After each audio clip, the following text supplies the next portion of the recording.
Start करते हैं फिर से एक बार। डिपॉजिटरी एक्ट 1996 अपन ने इससे पहले कहाँ तक देखा, एक बार फटाफट से ओवरव्यू ले लेते हैं। सबसे पहले अपन ने स्टार्टिंग करी थी इंट्रोडक्शन से, कॉन्सेप्ट, डेफिनेशन, ओवरव्यू और सारी चीज़ें समझी थी कि किस हिसाब से डिपॉजिटरी और डिपॉजिटरी सिस्टम काम करता है। डिपॉजिटरी पार्टिसिपेंट क्या होता है, डिपॉजिटरी क्या होता है, डिपॉजिटरी पार्टिसिपेंट क्या होता है, ये इंडिविजुअली अपन ने सब कुछ समझा था।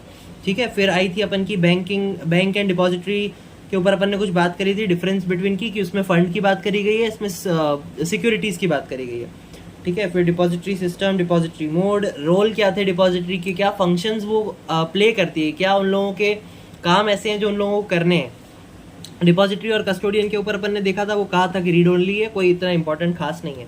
एक इंपॉर्टेंट अपन ने आंसर देखा था, बेनिफिट्स ऑफ डिपॉजिटरी सिस्टम, तो उसके कुछ अपन ने हेड पॉइंट्स देखे थे, एक बार फटाफट से वो भी देख लेते हैं। ठीक है, मैं बोलता जाता हूँ फटाफट, आप बस रिकॉल करते जाना। ठीक है, elimination of bad deliveries, elimination of all risk associated with physical shares. ठीक है, immediate transfer and registration of securities, faster disbursement of non cash corporate benefits like rights and bonus etcetera, reduction in brokerage by many brokers for trading in dematerialised. याद आ रहा होगा, बहुत आसानी से अपन ने सब कुछ देख लिया था और बहुत सिंपल है। ठीक है, elimination of problems related to change of address of investors, transmission etcetera. ठीक है, काफ़ी चीज़ें अपन ने डिटेल में समझी थी उस वीडियो में, आपने अगर नहीं समझा है या आपने अगर नहीं देखी तो एक बार भले बहुत देख लो, अपने आप ही अपन को सारी चीज़ें समझ में आ जाएगी। या आप खुद भी अगर रीस्टार्ट पढ़ रहे हो तो एक बार सिर्फ खुद भी अगर रीड करोगे ना तो अपने आप ही चीज़ें क्लियर हो जाएंगी, इतना कुछ टेक्निकल है ही नहीं। फिर देखा था elimination of problem related to selling securities on behalf of minor, फिर अपन के हाथ में बेटर कंट्रोल आता है। डिपॉजिटरी पार्टिसिपेंट क्या होता है, कौन डिपॉजिटरी पार्टिसिपेंट बन सकता है, और स्टॉक कौन सा फर्स्ट डीपी था, तो वो अपन ने देखा था SHCIL, stock holding corporation of India limited. फिर अपन ने देखे थे main characteristics of depositories participant are as under. ठीक है, कुछ अपन ने मेन कैरेक्टरिस्टिक्स देखे थे, पर सारे अपन को लर्न नहीं करने हैं। अपन ने अगर बाई चांस कहीं कोड भी करना है तो किसी आंसर में, तो अपन उसके कुछ 3-4 अपन ने लिख दिए, बहुत हो गया। यहाँ पे तो काफ़ी दिए हुए हैं, 10-12 दिए हुए हैं, अपन ने सिर्फ 2-4 भी लिख दिए तो चलेगा। फिर फंक्शंस ऑफ इशूअर क्या थे, रजिस्ट्रार कैसे बोलते हैं, डीमटेरियलाइजेशन क्या था, तो डीमटेरियलाइजेशन और रीमटेरियलाइजेशन अपन ने चीज़ें देखी थी। डीमटेरियलाइजेशन में फिजिकल टू इलेक्ट्रॉनिक, बराबर। ठीक है, और रीमटेरियलाइजेशन में इलेक्ट्रॉनिक टू फिजिकल, ग्रेट। ठीक है जी, फिर अपन ने प्रोसेस देखा था, क्या प्रोसीजर था, तो वो भी एक बार फटाफट देख लेते हैं। इन्वेस्टर्स ओपन, सबसे पहले उसको अकाउंट ओपन करना है, फिर DRF फाइल करना है, फिर DRF लॉन्च करना है सर्टिफिकेट विद DP डिपॉजिटरी को बताएगा, डिपॉजिटरी इशूअर को बताएगा, DP सेंड करेगा, फिर DRF और क्या बोलते सर्टिफिकेट किसको, इशूअर को। इशूअर परमिशन देगा कि हाँ इसको क्या बोलते कंफर्म करेगा डीमेट टू डिपॉजिटरी के, इसके अकाउंट में ट्रांसफर कर दो, और अपन के अकाउंट में देन लास्ट में क्रेडिट हो जाएगा। ठीक है, रीमटेरियलाइजेशन में भी सेम, बस ये ध्यान रखना, डिपॉजिटरी डीमटेरियलाइजेशन में ये था कि अपन इलेक्ट्रॉनिक टू फिजिकल जा रहे थे, इसमें फिजिकल टू वापस इलेक्ट्रॉनिक जाएंगे, उल्टा बोला मैंने। ठीक है, ध्यान रखना। रीमटेरियलाइजेशन इज इलेक्ट्रॉनिक फॉर्म में है सिक्योरिटीज, अब अपन को फिजिकल में जाना है। प्रोसीजर क्या था, तो client submit RRF, DP intimates depository, depository intimates issuer, DP sends RRF to registrar, registrar print करेगा सर्टिफिकेट टू सेंड इन्वेस्टर्स, फिर अपना रजिस्ट्रार कंफर्म करेगा डिपॉजिटरी के लिए, और फिर आखिर में अपन के अकाउंट से शेयर्स वो हो जाएंगे, डेबिट हो जाएंगे, और अपन को सर्टिफिकेट इशू कर दिया जाएगा। फिर अपन ने कुछ डिफरेंस बिटवीन देखी थी। Fungibility one of the most important answer है, एक बार अपन को समझने के लिए।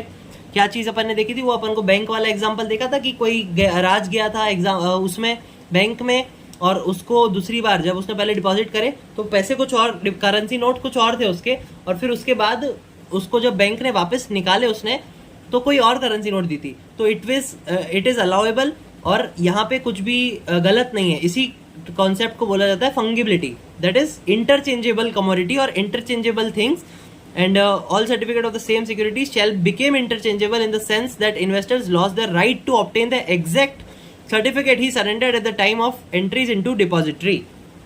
मैं पढ़ के एक बार सिर्फ रिलेट करवा रहा हूँ, आपने एक बार अपने हिसाब से देखना है। इलेक्ट्रॉनिक क्रेडिट अपन ने देखा था, इंटरनेशनल सिक्योरिटीज ISDIN नंबर देखा था अपन ने, ISIN नंबर, फिर कैसे ओपन करते हैं, क्या लिंकेज है बीच में, क्या लीगल रेगुलेटरी फ्रेमवर्क कैसे होता है, किस क्या क्या एक्ट इस पूरे सिस्टम से एसोसिएटेड है, वो सारे अपन ने देखे थे। ऑब्जेक्ट्स क्या है डिपॉजिटरी के, रीड ओनली आंसर है। प्लेज और हाइपोथिकेशन के बारे में अपने समझा था। एलिजिबिलिटी कंडीशन फॉर डिपॉजिटरी, तो वो अपन ने देखे थे, नेटवर्क वाली बात करी थी अपन ने, नेटवर्थ वाली बात कि 100 करोड़ मिनिमम होनी चाहिए, और बहुत सारी चीज़ें देखी थी, एक बार बस गो थ्रू कर लेना। फिर अपन ने एक बार लास्ट में देखा था options to receive security certificate और होल्ड सिक्योरिटीज विद डिपॉजिटरी। अपन के पास पूरे ऑप्शंस है, अपन को कंपल्शन नहीं है कि आपको डीमटेरियलाइजेशन में ही रखना पड़ेगा, पर यह है कि अगर आप ट्रेड करना चाहते हो किसी भी सिक्योरिटीज में तो आपको डीमटेरियलाइज पे में ट्रेड करना पड़ेगा। भले आपने अगर रीमटेरियलाइज करवाया हुआ है किसी शेयर को, तो आखिर में आप जब उसको ट्रेड करोगे ना तो आपको डीमटेरियलाइज फॉर्म में ही करना पड़ेगा, ठीक है। तो फिर थी restriction of transfer of securities, वो देखी थी अपन ने, गलत इंटेंशन से अगर काम करा होगा तो अपन की उसके ऊपर अलाउड नहीं करी जाएगी, और अगर पता चल गया तो सारा कुछ सीज कर लिया जाएगा। Requirements with the promoters and promoters group share holding, ये सब अपन ने देखा था। किसको रजिस्टर्ड ओनर बोला जाता है, डिपॉजिटरी को बोला जाता है। बेनिफिशियल ओनर कौन होता है, शेयर होल्डर आप में होते हैं, इन्वेस्टर टाइप, ठीक है। फिर अपन ने बात करी थी options to opt out in respect of any securities, read only answer, not important. Evidentiary value of the records of the depository, section 15, not important, छोटी छोटी चीजें हैं ये। फिर बोला था preservation of records by depository, ये सब अपन एक शॉर्ट नोट अगर लिख रहे हैं डिपॉजिटरी के ऊपर तो कुछ कुछ चीजें अपन इसमें से रिलेट करके लिख सकते हैं। जैसे इसमें बोला था कि मिनिमम पीरियड है 8 साल, 8 साल तक कोई भी रिकॉर्ड्स कंपनी को मेंटेन करके रखने पड़ेंगे डिपॉजिटरी को। Option to opt out in respect of any securities, ये चीजें अपन ने देखी थी। 30 दिन वाली बात इसमें करी गई थी कि एवरी इशूअर में within 30 days of the receipt of the intimation from the depository and on fulfillment of such conditions and on payment of such fees be specified by the regulations issue the certificate of securities to the beneficial owner, ठीक है, of the or the transferee as the case may be. Depository to indemnify loss in certain cases, certificate, ये एक बार वापस देख लेते हैं। Last video में last में थोड़ा सा डाउन हो गए थे अपन पढ़ने में, नींद आ रही थी जिस कारण। एक बार ये वाला चीज यहाँ से अपन वापस से कंटिन्यू करते हैं, ठीक है। Depositories to indemnify loss in certain cases, any loss caused by the beneficial owner due to negligence of the depository और the participant would be indemnified by the depository to such beneficial owner, ठीक है। Depository की अगर कोई गलती की वजह से कुछ अगर नुकसान होता है बेनिफिशियल ओनर का, तो डिपॉजिटरी की पूरी जिम्मेदारी बनेगी और उस नुकसान की भरपाई डिपॉजिटरी करेगी। Where the loss due to negligence of the participant is indemnified by the depository has right to recover the same from such participant. अगर पार्टिसिपेंट की किसी गलती के कारण कुछ नुकसान होता है और उसकी भरपाई डिपॉजिटरी करती है, तो आखिर में डिपॉजिटरी के पास पूरा अधिकार है कि वो वापस से उसको रिकवर कर सके, किससे, बेनिफिशियल ओनर से। Certificate of commencement of business by depositories, certificate of commencement of business by depositories, ठीक है, एक बार पढ़ लेते हैं। No depository shall act as a depository until it obtains the certificate of commencement, ये चीज अपन ने आगे देखी थी, ठीक है। Certificate of commencement of the business from the SEBI in such form as may be specified by the SEBI depository participant regulation 2018. The SEBI shall not grant a certificate unless it is satisfied that the depository has adequate system and safeguard to prevent manipulation of records and transaction. The SEBI shall not grant a certificate unless it is satisfied that the depository has adequate system and safeguard to prevent manipulation of records and transaction. However, no such certificate shall be refused unless the depository concerned have been given a reasonable opportunity of being heard. Reasonable opportunity अपन को देनी पड़ती है, ये चीज़ अपन ने हर जगह पढ़ी है, पढ़ेंगे भी आगे। अब स्टार्ट करते हैं, इंपॉर्टेंट आंसर है ये भी। पावर टू ग्रांट इम्यूनिटी, या इसको ऐसा भी बोला जा सकता है power of central government to grant immunity, ठीक है, कि क्या उन लोगों के पास पावर है कि वो लोग अपन को इम्यूनिटी दे सकते हैं, किस फॉर्म में इम्यूनिटी दे सकते हैं, ये एक बार अपन देख लेते हैं।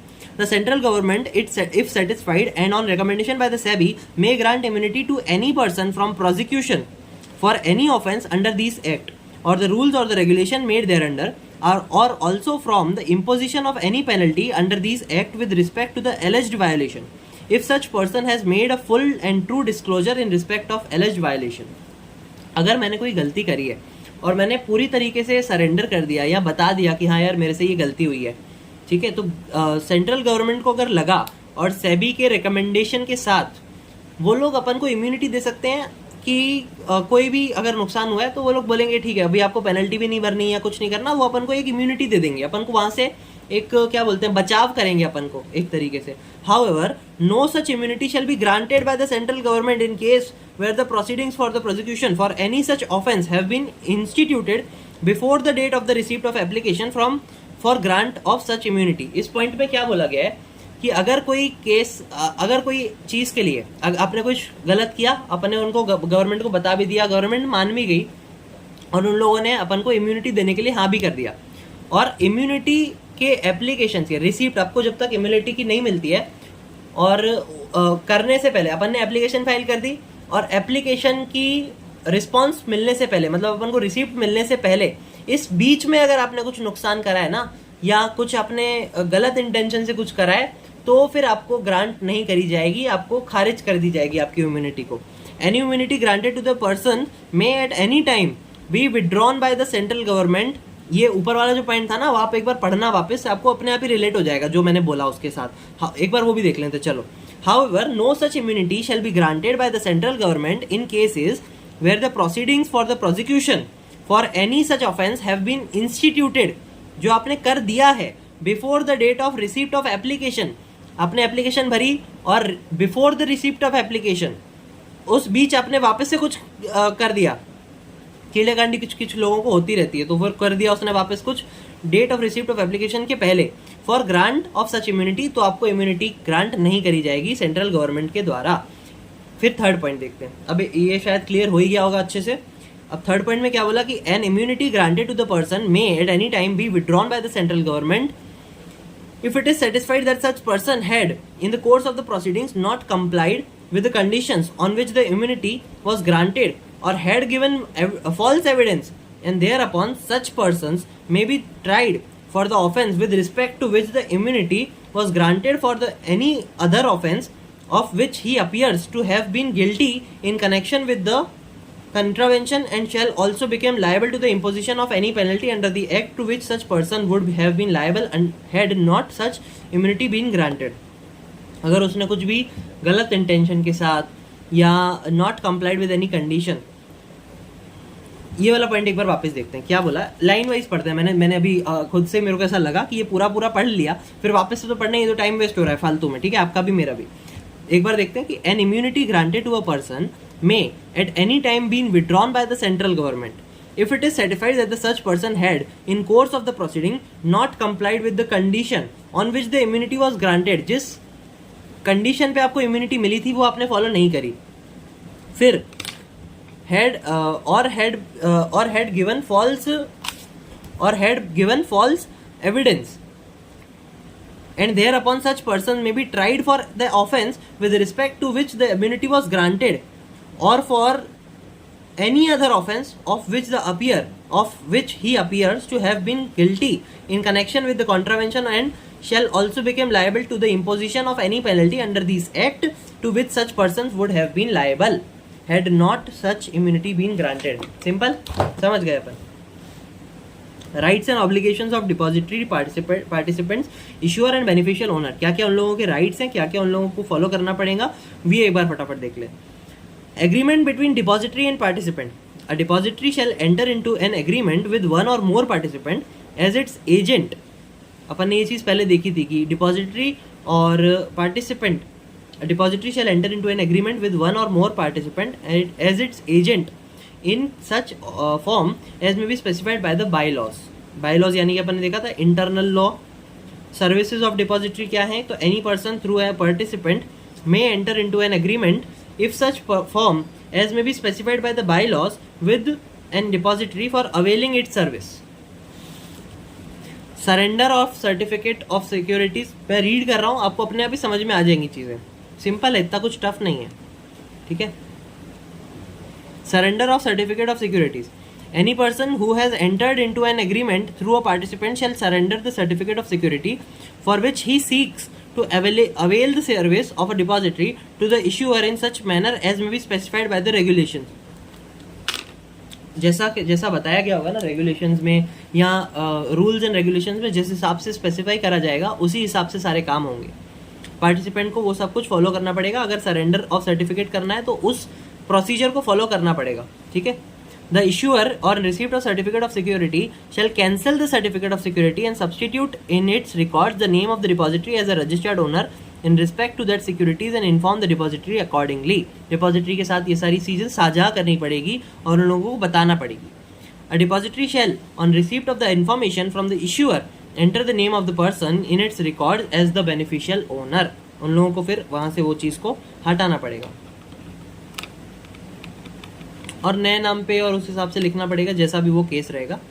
फिर बोला कि registration of transfer of securities with repository, registration of transfer of securities with repository. Every depository shell on receipt of the intimation from the participant registrar the transfer of the security in the name of the transferee. If the beneficial owner of a transferee of any security seeks to have custody of such security, the depository shall inform the issuer accordingly. Done. फिर है case law दिया हुआ है एक, किसका, 31/3/2020 का है कि JP capital service limited versus SEBI, whole time member के द्वारा इसको लड़ा गया था। फैक्ट क्या है? Fact of the cases are SEBI granted a certificate of registration as a DP to JP Capital Service Limited (JCSL) in accordance with provision of SEBI DP Regulation 1996, initially for a period of 5 years, which was valid from August 11, 2006 to August 10, 2011. The certificate of registration was thereafter renewed in 2011 for the further period of 5 years, valid until August 10, 2016.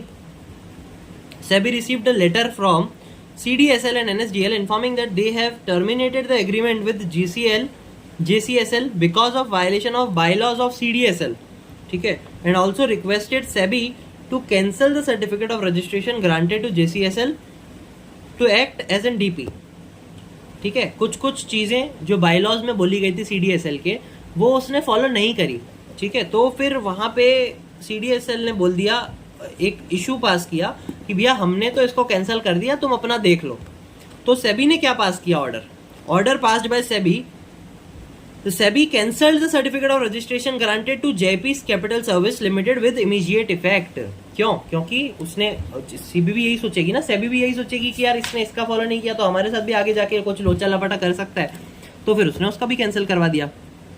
हम तो गिरेंगे, हम तो डूबेंगे, तुम्हें भी ले डूबेंगे, ऐसी वाली बात थी कुछ। चलो, अभी पेनल्टीज यहाँ दी हुई है, एग्जाम पॉइंट ऑफ व्यू से बिल्कुल अपन ने याद नहीं कर पाएंगे अपन, क्योंकि बहुत सारी हैं पूरे चैप्टर में, पूरे बुक में, तो इसे बस एक बार भले पढ़ लेना, बाकी इतना कुछ नहीं रख ही नहीं पाएंगे यार, याद रख सकते, मैं ऐसा नहीं बोल रहा कि बहुत लोग नहीं रख पाएंगे, पर देखो मैं नहीं रख सकता तो अपन इसको जाने देते हैं, कुछ ये वाला जो टाइम है अपन कहीं और देते हैं। फिर offences under depository, not answer, not important, read only answer है, पढ़ लेना सिर्फ। फिर बात करेगी ये SEBI depository and participant regulation 2018 की। हाँ, जो अपन कब से पढ़ रहे हैं ना, सेबी डीपी रेगुलेशन 2018, तो वो क्या है वो एक बार फटाफट देख लेते हैं। कुछ इंपॉर्टेंट नहीं है, पर एक इन्फॉर्मेशन पर्पज से, जनरल नॉलेज के तौर पे आपको जानना चाहिए। मैं फटाफट पढ़ता हूँ, आप सुनते जाओ। The depository act 1996 required that the registration of the depository participant and the custodian is mandatory with the SEBI. These market intermediaries can function or commence business only after registration from SEBI has been obtained or requisite fee paid to SEBI. The Depository Act 1996 required that the registration of the depository participant and the custodian in the mandatory, ठीक है, regulation के तौर पे registration करवाना पड़ेगा। These market intermediaries can function or commence business only after registration of from SEBI has been obtained and requisite fee paid to SEBI. ठीक है, fees पे करने पर बाद ही होगा, और फंक्शन कब कर सकते हैं? रजिस्ट्रेशन के बाद ही कर सकते हैं। The requirement of registration is continuing one and the moment the registration is cancelled और रिवोक्ड और surrender the person shall cease to act as such. ठीक है, अगर किसी कारणवश उसको रिवोक कर दिया जाता है, कैंसिल कर दिया जाता है, या सामने से सरेंडर कर दिया जाता है, तो उसके बाद वो काम करने के सक्षम नहीं रहेगा। ठीक है, the SEBI on October 3, 2018 issued the SEBI on October 3, 2018 issued the SEBI Depository and Participant Regulation 2018, new DP regulation replacing the SEBI DP Regulation 1996।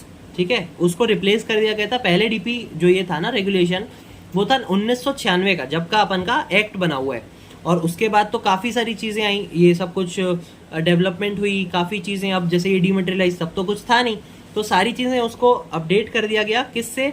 कब वो आया था? 3 अक्टूबर 2018 को। ठीक, introducing amendments largely relating to structuring, shareholding and governance of depository. These regulations also contains provision for operation and functioning of depositories from the application and certificates and used and scheduled for fees for participant, etc. It also contains provision for registration of depository and depository participants, rights and obligation of various users, and constitutes inspection and procedure for action in case of default. चलो जी, अभी फिर से अपन एक बार वापस से एक important section पे जा रहे हैं. सेक्शंस नहीं है पर जो टॉपिक्स हैं जो शॉर्ट नोट बन सकती हैं इस चीज़. अभी अपन जो भी जितनी भी 3 चीज़ें पढ़ेंगे ना, 3-4 चीज़ें पढ़ेंगे, वो लाइन वाइज इंपॉर्टेंट है सारे. अभी जितने भी पेज पढ़ेंगे ना वो एक अच्छा खासा कंटेंट कवर कर रहे हैं और एग्जाम पॉइंट ऑफ व्यू से सबके सब इंपॉर्टेंट है. ठीक है, तो ध्यान से एक बार पढ़ते हैं. क्या है पहला? Audit under SEBI depositories and participant regulation 2018. ठीक है, one of the important answer. Regulation 76 of SEBI DP regulation 2018 बात करता है. That is regulations provide that Regulation 76 provide that every issuer shall submit audit report on a quarterly basis or to the concerned stock exchange, audited by the practicing company secretary or a qualified chartered accountant for the purpose of reconciliation of the total issued capital, listed capital and capital held by the repository in dematerialized form. The details of changes in shares, share capital during the depositories in dematerialized form, the details of change in share capital during the quarter and in principal approval. इसको highlight कर लेना. इन principle approval का अपन आगे पढ़ते हैं क्या मतलब होता है. Obtain by the issuer in principle approval obtain by the issuer from all the stock exchanges where it is listed in respect of such further issued capital. क्या बोला कि हर क्वार्टरली बेसिस पर आपको ना कंपनी में क्या चेंजेस हुए Capitals में, आपने कुछ अगर इशू करा है उसमें, तो वो सारी चीज़ें ऑडिट करवानी पड़ेगी. किससे? प्रैक्टिसिंग कंपनी सेक्रेटरी से और चार्टर्ड अकाउंटेंट से, क्वालिफाइड चार्टर्ड अकाउंटेंट से, कि आपकी ने जो भी ऑडिट किया वो सब बराबर है या नहीं है. अब बात करते हैं इन प्रिंसिपल अप्रूवल क्या होता है. इन प्रिंसिपल अप्रूवल होता है कि चलो इसके लिए ना एक एग्जाम्पल से समझते हैं कि आपने जाना है, गोवा का प्लान बन रहा है दोस्तों का. ठीक है, अब उसमें 3 लड़कियां हैं, 3 लड़के हैं. ठीक है, तो अभी लड़कियों ने पूछा घर पे जाके, सुबह जाके कि मम्मी और ना हम लोग ऐसे ऐसे दोस्त लोग मिलके गोवा जाने का प्लान बना रहे. मम्मी ने बोला अपन को कहाँ जाना है. ठीक है, कोई बात नहीं. तो मम्मी के लड़की रूठ गई, कहती कि नहीं और आप हर बार ऐसे ही करते हो.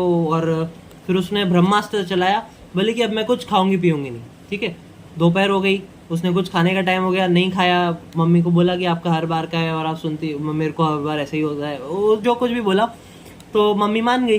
मम्मी कहती कि चल ठीक है कोई बात नहीं और चली जाना. मम्मी के बोलने से तो कुछ होगा नहीं, मम्मी ने बोल दिया.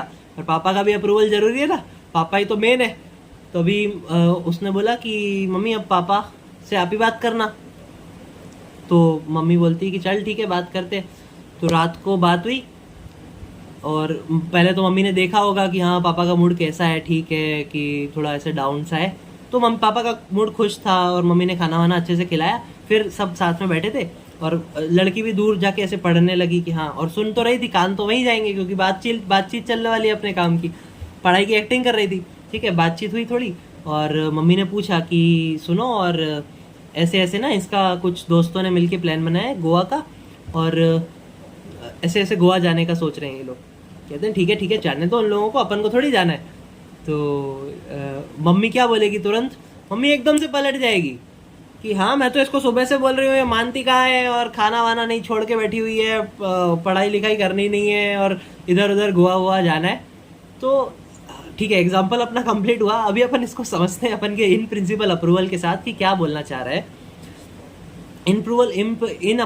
इन प्रिंसिपल अप्रूवल का मतलब होता है कि मम्मी ने तो हाँ कर दी, ठीक है, पर मम्मी की हाँ या ना, पापा की हाँ या ना से, मम्मा की हाँ या ना पापा के हाँ या ना पे डिपेंड करती है.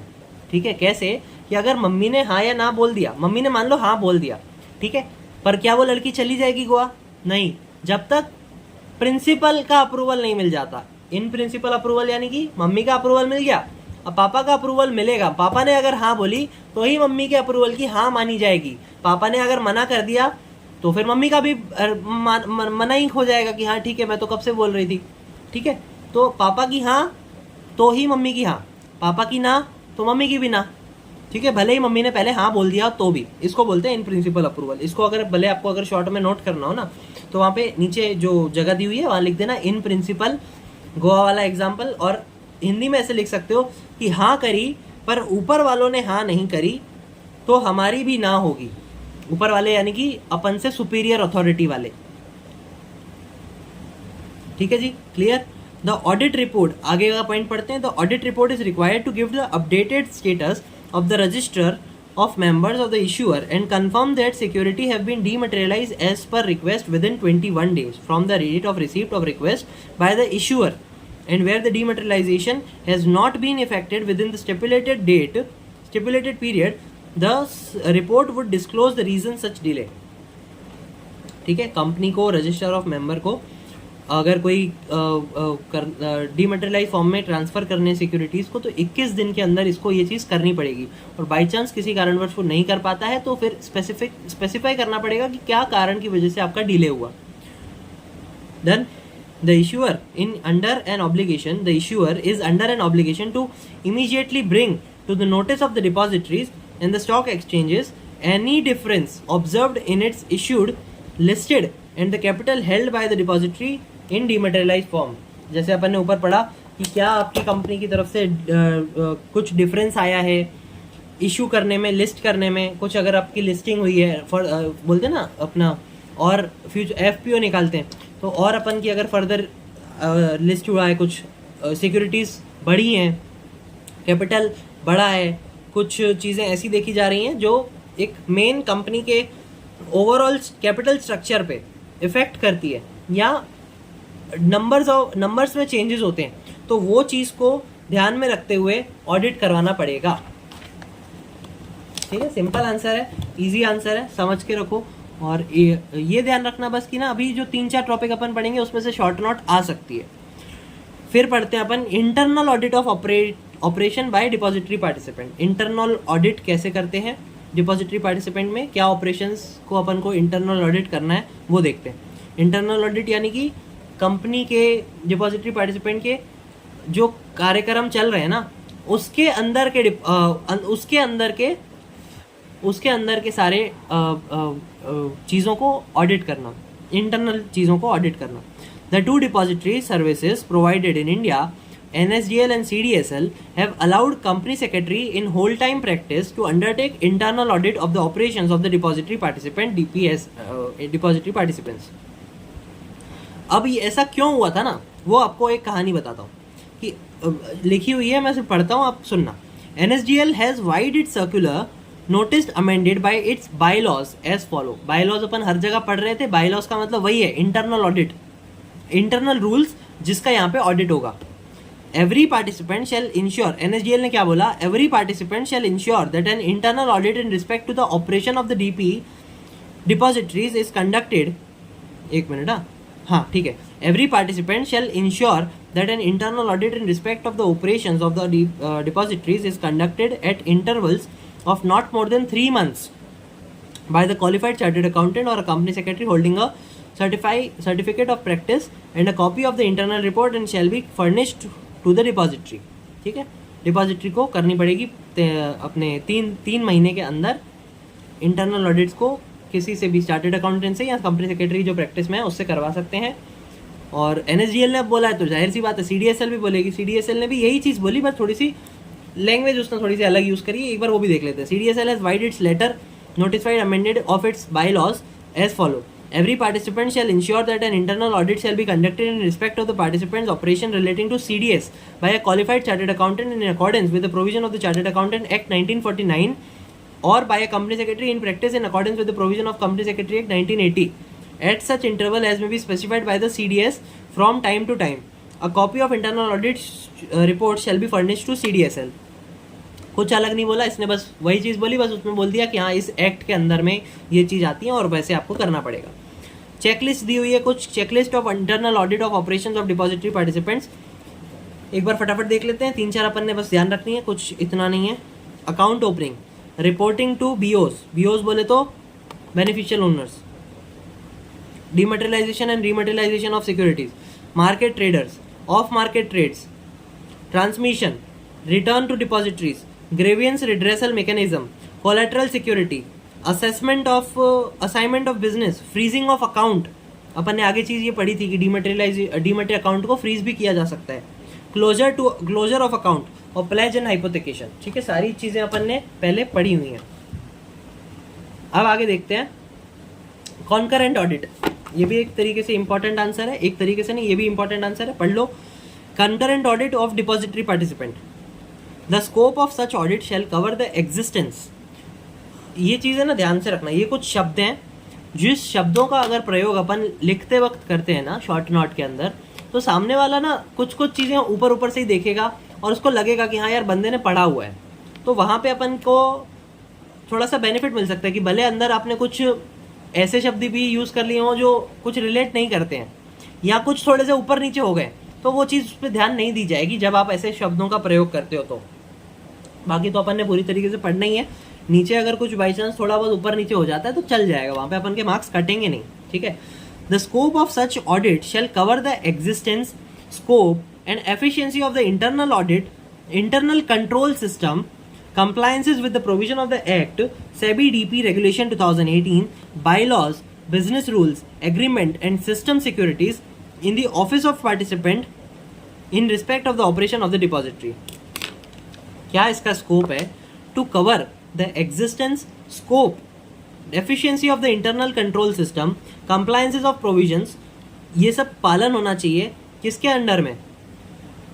बाईलॉज, बिजनेस रूल्स, ये सारी चीज़ों का एक बोलते हैं ना, एक चीज़ एक तरीके से इसको पक्का कर देना, पुख्ता कर देना कि ये अब एक इसको एक तरीके से ये सबसे अच्छा माना जाएगा कि हाँ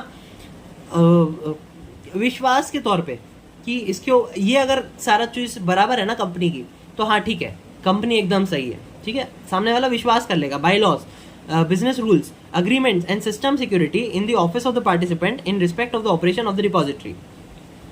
ये सारे ऑडिट क्यों हो रहे हैं? ताकि इन्वेस्टर्स को ही अपन को वो बना रहे ना, एक विश्वास बना रहे। Depository participant have been advise to appoint a form of qualified chartered accountant और company secretary holding a certificate of practising for conducting the concurrent audit. Concurrent audit यानी कि वही हो गया ना, कॉन्करेंट यानी कि कैसे बोलते हैं, कॉन्क्रीट, तो एक तरीके से पक्का हो जाएगा ये। ठीक है, concurrent audit includes following areas, बहुत सारे एरियाज दिए हुए हैं, एक बार फटाफट से पढ़ लेता हूँ। इसमें से आपने देखो, इसमें तो भाई साहब कम से कम 20 दिए हुए हैं, 20 में से आपने बस गिनती के कुछ याद रख लो, बहुत हो जाएगा। जैसे इसमें बहुत सारी चीज़ें नहीं है तो आपने 6-7 चीज़ें याद रख ली तो हो गया अपना। अब बोला कि क्या क्या इसके एरियाज कवर करता है कॉन्करेंट ऑडिट में, तो अकाउंट ओपनिंग, DIS, क्या बोलते हैं DIS को, delivery instruction slip, DIS book issuance, execution of DIS, power of attorney notification, account closure request initiating by participant, investor grievance received by participant, providing transaction statement to clearing member, KYC reconfirmation intimated by NSDL and initiated by participant, replacement of original DIS image in tamper-proof storage, non-disposable undertakings, modification in the name of client date modification, फिर है IGP, accreditation of investors, freezes due to statutory orders, pledge and hypothecation, margin pledge, repledge, online account closure by client, execution of electronic EDIS। ये सारी चीज़ें आपकी module में दी हुई होंगी, आपने एक बार सारी पढ़ लेनी है। और कुछ कुछ ऐसी हैं कि हाँ जो मेन ध्यान रखना है, जैसे प्लेज हाइपोथेकेशन हर जगह है, फ्रीज दिया हुआ है हर जगह है, पावर ऑफ अटॉर्नी अपन को पता है, अकाउंट ओपनिंग अपन को पता है, डिलीवरी इंस्ट्रक्शन स्लिप भले नहीं करोगे चलेगा, KYC अपन को पता है, प्रोवाइडिंग ट्रांजेक्शन स्टेटमेंट अपन को पता है, फिर modification in the name of client कई बार अपन को करवाना पड़ता है, फिर अकाउंट क्लोजर देखा अपन ने, इन्वेस्टर ग्रीवियंस रिसीव्ड बाय, कुछ अगर इन्वेस्टर को कोई क्या बोलते हैं उसको, किसी चीज़ से वो संतुष्ट नहीं है वो, तो ये सारी कुछ चीज़ें अपन ने पढ़ ली, अपना अच्छे से हो जाएगा। Online account closure by client, ये सारी चीज़ें हैं। द कॉन्करेंट, ठीक है, यहाँ पे ये अपन के एरियाज कवर हो गए. The concurrent auditor should conduct the audit in respect of all account opened, DIS issued and control on DIS as mentioned above during the day by the next working day. क्या बोला कि the concurrent auditor should conduct the audit in respect of all account opened, DIS issued and control on DIS as mentioned above during the day, उसी दिन के अंदर या फिर next working day. In case the audit could not be completed within the next working day due to large volume, the auditor should ensure the audit is completed within weeks time. यानी कि आपको उसी दिन के अंदर करना है या तो फिर कल के दिन तक आप कर सकते हो. और कल के दिन तक भी अगर नहीं कर पाते हो, अगर बहुत सारे लार्ज वॉल्यूम में आपके पास चीज़ें अकाउंट ओपन हुए, तो फिर आप उस हफ्ते के अंदर आपको वो सारी चीज़ें करनी पड़ेंगी, ऑडिट करना पड़ेगा. बोला ना, within a week's time, week के अंदर. Any deviation and non-compliances observed in the aforesaid areas should be mentioned in the audit report of the concurrent auditor. ठीक है, concurrent auditor reporter में रिपोर्ट में लिखना पड़ेगा कि सारा कुछ क्या डेविएशन आया या क्या आपने नॉन कंप्लायंसेस करे. तो वो सारी चीज़ें अफोरसेड एरिया में जो अपन ने ऊपर बात करी, उसमें अगर कुछ ऐसा क्या बोलते हैं डेविएशन फर्क पड़ा, डेविएशन दिखा या नॉन कंप्लायंसेस दिखा, तो अपन वहाँ पे उस चीज़ को देखा जा सकता है. The concurrent audit report should be submitted to NSDL or on a quarterly basis in a heard copy form. NSDL के साथ आपको सारी चीज़ें संचित करनी पड़ेंगी. फिर से एक इम्पॉर्टेंट, बहुत छोटा सा, अभी 3 पेज बचे, बड़ी जल्दी हो जाएंगे 15 मिनट के अंदर. ठीक है, चलो, बहुत इजी आंसर है, इम्पोर्टेंट आंसर है, नया है ये टॉपिक. ये चीज़ ना अभी जैसे नया दिया हुआ, मॉड्यूल में नई चीज़ दी हुई है, ये पहले नहीं दिया हुआ था, अब ये नया है, तो अपने ये इंस्टीट्यूट वाले पूछ सकते हैं, इसको पढ़ लेते हैं, सिंपल है. SEBI Cyber Security and Cyber Resilience Framework for Stock Brokers Depository Participant. Cyber attacks and threat attempts to compromise the confidentiality, integrity and availability. ठीक है, किस चीज़ में कॉम्प्रोमाइज़ हो रहा है? Confidentiality, integrity and availability of the computer system, networks and database. तो वहाँ पे इस चीज़ को ध्यान रखा जाएगा. Cyber security and threat attempt to compromise the confidentiality, integrity and availability. मैंने नहीं पूछे बोला कि कुछ शब्दों का प्रयोग आप ऐसे करोगे ना आंसर के अंदर, तो ऊपर चेकर जो होगा वो कुछ चीज़ें देखेगा, यार इसने तो बराबर लिखा हुआ है, बराबर शब्दों का प्रयोग किया हुआ है, तो वहाँ पे वो ना थोड़ा सा इंप्रेशन अच्छा पड़ेगा. ठीक है, वापस देखें. Cyber attack and threat attempts to compromise the confidentiality, integrity and availability, CIA, of the computer system, networks and database. Confidentiality refers to limiting access of system and information to authorized users. Confidentiality का मतलब बताया. Integrity का क्या मतलब है? Integrity is the assurance that the information is reliable and accurate. And availability का क्या मतलब है कि the availability refers to the guarantee और reliability access to the systems and information by authorized user. जो बोला है वो बराबर है. इंटीग्रिटी यानी कि जो बोला है वो रिलायबल है, ऐसा नहीं है कि कुछ भी बोल दिया है. ठीक है, एक्यूरेट है. और जो अवेलेबिलिटी है उसमें कि वही बात होगी, अपनी सारी चीज़ें रिलायबल हैं, access of to the system, और ऑथराइज्ड किया हुआ ही आपको इन्फॉर्मेशन दिया हुआ है. कुछ भी ऐसा नहीं है कि मनगढ़ंत बातें बता दी. कॉन्फिडेंशियलिटी यानी कि कुछ चीज़ें ऐसी होती हैं बिजनेस की या सिस्टम की कि जो इंटरनली चीज़ें ही पता होनी चाहिए, इंटरनल वालों को ही पता होना चाहिए. Cyber security framework includes measures, tools and processes that are intended to prevent cyber attacks and improve cyber resilience. Cyber resilience is an organization's ability to prepare and respond to a cyber attack and to continue operation during and recover from a cyber attack. Cyber resilience ऊपर वाला point देखो, उसमें cyber resilience का किस तौर पे इस्तेमाल किया गया था. Cyber security framework includes measures, tools and processes that are intended to prevent cyber attacks and to improve cyber resilience. अब साइबर रेजिलेंस है क्या जो इसको इम्प्रूव करेंगे? Cyber resilience is an organisation's ability to prepare and respond to a cyber attack. ठीक है, दोनों interconnected है. And to continue operating operations during and recover from a cyber attack. ठीक, The frameworks inter alia prescribes the following. है, अब बात करी हुई है डिपॉजिटरी पार्टिसिपेंट का क्या रोल है अपने सेबी साइबर सिक्योरिटी में. The frameworks inter alia prescribes the following. Depository participants are mandated to conduct comprehensive cyber audit at least once in a financial year.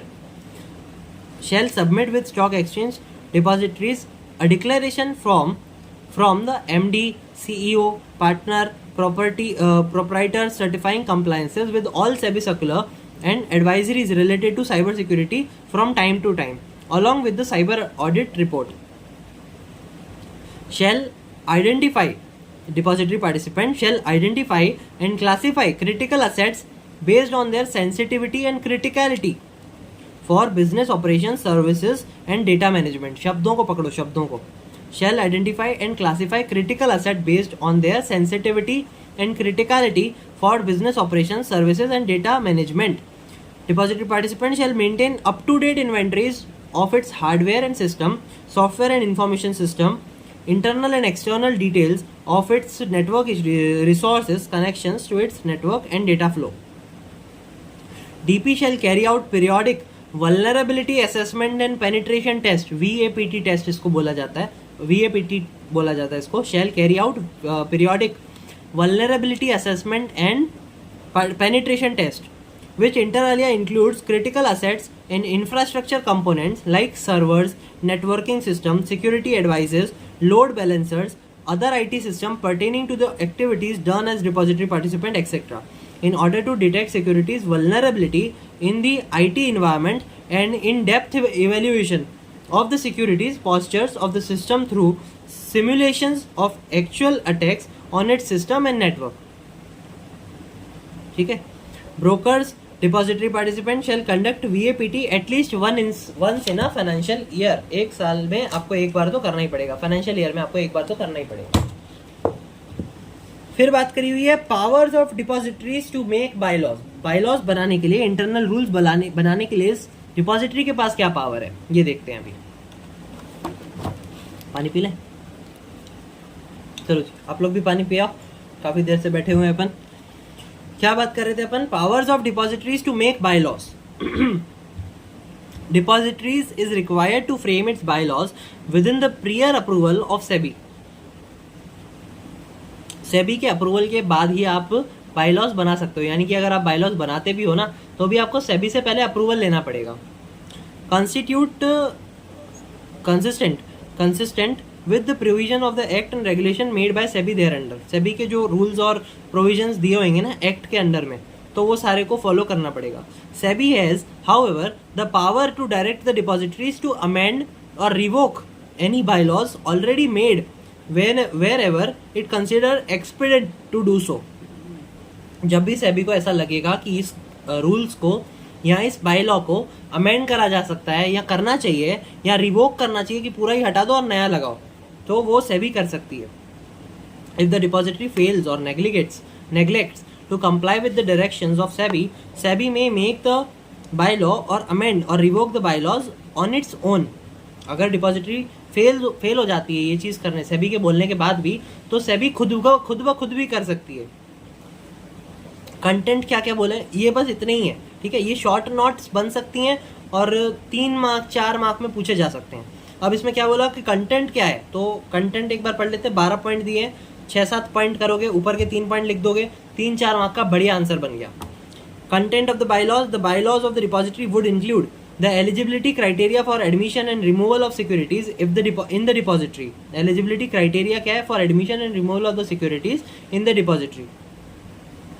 The conditions subject to which the security shall be dealt with, the eligibility criteria for admission of any person as a participant, the manner and procedure for dematerialization of securities, the procedure for transaction within the depositories, the manner in which securities are to be dealt with or withdrawn by the depository, the procedure for ensuring safeguards to protect the investor interest of participant and beneficial owner. बोलते हैं ना अपन protect the interest of investors. ये SEBI का main objective है, main function है कि to protect the interest of investors associated with securities market and subject matter connected with thereto. ठीक है, फिर है द कंडीशन अपन ने पढ़ी. The manner of creating pledge or hypothecation in respect of securities held with the depository. Inter se rights and obligation among the depository, issuer, participant and beneficial owners. Internally उन लोगों के आपसी क्या मतभेद ना हो उसको बचाने के लिए अपन क्या रूल्स और वो सब क्रिएट कर सकते हैं, वो सारी चीजें बोली गई हैं। The manner and the periodicity of furnishing information to the board, issuer and other person. The procedure for resolving dispute involving depository, issuer, company और a beneficial owner. ये 3-4 पॉइंट नीचे के छोड़ दो, हाइपोथेकेशन तक ये अपन ने 9 पॉइंट कवर कर लिए, ठीक है। वापस से आप रिपीट करके एक बार देख लेना, 9 पॉइंट अपन ने करे, उसमें से अपन 9 पॉइंट पढ़ लिए ना, एग्जाम पॉइंट में आपको 6-7 पॉइंट तो आराम से याद आ ही जाएंगे, ठीक है। बन गया अपना आंसर। अब छोटे छोटे 2 आंसर और हैं। Power of central government to make rules, not so important but we can read. Section 24 of the Act provides that the central government may, by notification in the official gazette, make rules for carrying out the provision of these Act. In particular, and without prejudice to the generality of the foregoing power, such rules may provide for all or any of the following matters, namely, the manner of inquiry, the time within which an appeal may be preferred, the form in which an appeal may be preferred, and the fees payable in respect of such appeal. The procedure for disposing of an appeal, the form in which an appeal may be filed before the Securities Appellate Tribunal, and the fees payable in respect of such appeals. कुछ पढ़ने जैसा था नहीं भाई। Section 24 पढ़ा, जहाँ पे अपन ने बात करी power of central government to make rule. Central government के पास तो सारे पावर है, ठीक है, कि वो कुछ भी कर सकती है, मैनर भी बता सकती है, रूल्स एंड रेगुलेशन को भी अमेंड कर सकती है, रिवोक कर सकती है, कुछ अगर आपने करा है तो फिर उसके अंदर कुछ अगर हेराफेरी की जरूरत है तो सेंट्रल गवर्नमेंट के कहने पे आपको करना ही पड़ेगा मैंडेटरी, ठीक है। Power of board to make regulation, boards के पास अब क्या पावर है वो भी बोल दिया गया, बोर्ड ऑफ डायरेक्टर बोला जाता है ना, ये शायद वही बोर्ड है, हाँ वही बोर्ड है। सेक्शन 25 के अंदर इसकी बात करिए कि section 25 of the act provide that the SEBI may by notification of the official gazette make regulation consist with the provision of the act and the rules and made thereunder to carry out the purpose of these act in particular and without prejudice to the generality of the foregoing power, such regulations made provide that may provide for. क्यों provide करी जाएगी तो उसके बारे में बात करी गई कि for the form in which record is to be maintained, the form in which the certificate of commencement of business shall be issued, the manner in which the certificate of security shall be surrendered, the manner of creating of pledge and hypothecation in respect of the securities owned by the beneficial owner, the condition and the fees payable by with respect to the issue of certificates of security, the rights and obligation of the depository participant and the issuer, the eligibility criteria for admission and securities into the depository, the term determined by the board for settlement of proceedings, any other matter which is required to be or may be specified by the regulations, और ये open ended case हो गया कि any other matter which is required to be or may be specified by the regulation or in respect of which provision to be made regulation। मैंने क्यों इतनी जल्दी पढ़ा, क्योंकि कोई इंपॉर्टेंट ही नहीं है यार, पीछे के आंसर अपन ने देखे, इससे काफ़ी अधिक इंपॉर्टेंट आंसर हो सकते हैं, तो वो पूछेंगे ना यार, ये छोटी छोटी चीज़ें पूछेंगे, थोड़ी थोड़ी चीज़ें नहीं पूछेंगे। फिर दिया हुआ है रोल ऑफ कंपनी सेक्रेटरी, आपका और मेरा रोल क्या है, ठीक है। तो कोई भी चैप्टर में ये वाले जो आंसर है ना वो ऑटोमेटिकली बाय डिफॉल्ट इंपॉर्टेंट हो जाते हैं। एग्जाम पॉइंट ऑफ व्यू में शायद नहीं पूछेंगे, पूछ भी सकते हैं, पर अपन का काम है पढ़ना समझना, वो अपन को एज अ देखो बाद में अपन ने करना ही है, तो पढ़ के रखो ना यार, क्यों समझने में क्या दिक्कत है। रोल्स ऑफ कंपनी सेक्रेटरी क्या है, पढ़ो अच्छे से, क्या क्या बोला हुआ है, 4 मेन पॉइंट है, पहले पॉइंट पढ़ते हैं उसके बाद फिर अपन डिटेल में जाएंगे। पहला point, right to legal representation. Legal representation ये अपन ने आगे भी अपन देखने वाले हैं, ये सारी चीज़ें कि कंपनी सेक्रेटरी के पास पूरा अधिकार है कि वो कंपनी को रिप्रेजेंट कर सकता है। Internal audit of depository participant, ये अपन ने देखा था, प्रैक्टिसिंग कंपनी सेक्रेटरी कर रहा था वो चीज़। Reconciliation of share capital audit, ये भी अपन ने चीज़ पहले पढ़ी हुई है। Concurrent audit of depository participant, ये भी अपन ने देखा हुआ है। अब अपन डिटेल में पढ़ते हैं कि क्या बोला है। लास्ट आंसर है, फाइनल आंसर है, बहुत अच्छा आंसर है, पढ़ते हैं। Right to legal representation, section 23C of the act की एक्ट बात कर रहा है, सेक्शन याद भले इसमें मत रखो चलेगा। Right to legal representation in case of any decision of SEBI, the aggrieved entity company may either appear in person or otherwise one or more chartered accountant or company secretary or cost accountant or legal practitioner or any of its officer to present his or its case before the security appellate tribunal। बात करिए अपन ने वही चीज। Internal audit of depository participant, the 2 depository service providers in India NSDL and CDSL have allowed company secretary in whole time practice to undertake internal audit of the operation of the depository participant. Reconciliation of share capital audit, क्या बोला था कि company secretary is authorise to issue quarterly certificate with regard to reconciliation of the total issued asset, listed capital and capital held by the depository in dematerialized form. Details of change in share capital during the quarter and in principal approval obtained by the issuer from all the stock exchange where it is listed in respect of such further issued capital under SEBI DP, same to same language है. DP regulation 2018 same to same language है. पहले अपन ने पढ़ लिया है, अभी आपको सिर्फ पढ़ने के बाद ही ये चीज ध्यान आ जानी चाहिए. फिर चौथे पॉइंट में बोला concurrent audit of depository participant, अभी पीछे ही पढ़ा अपन ने. Practising company secretary is authorise to carry out concurrent audit of depository participant which covers audit of the process of demat account opening, control and verification of delivery instruction slip. DIS की बात करी थी ना अपन ने, मतलब उसके functions में अपन ने पढ़ा था. DIS यानी कि delivery instruction slip. Delivery instruction slip की किस तरीके से आपको डिलीवरी मिलेगी या जो भी रूल्स होंगे ना जो आपको पालन करना पड़ेगा उसके बारे में बात करी हुई है. सिंपल आंसर है, अपन का पूरा चैप्टर कवर हो गया. लंबा चैप्टर था, अच्छा चैप्टर था और अच्छा खासा हो गया अपना काम.